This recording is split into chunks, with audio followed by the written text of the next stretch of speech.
প্রকারের নারী আছেন, তাদের কাছ থেকে দূরে থাকবেন। মা বোনদের মধ্যে যদি 7 প্রকারের কোন প্রকার থাকে, আল্লাহর ওয়াস্তে এগুলো ছেড়ে দিতে হবে। ওদের 1 নাম্বার হচ্ছে আন্নানা, এর অর্থ হচ্ছে অহংকারী মহিলা, আমি তোর বড়াই দেখায়।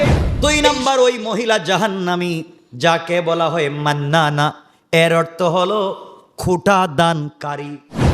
3 নাম্বার হান্নানা, ওই মহিলাকে বলা হয় যেই মহিলা কখনো স্বামীর খিদমত করতে চায় না।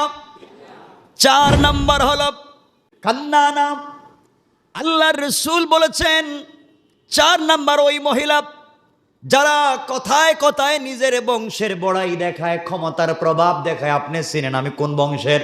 5 নাম্বার হচ্ছে হাদ্দাকা, যাদেরকে স্বামী কোনো জিনিস কিনে দিলে পছন্দ হয় না। নাম্বার হলো বাররাকা,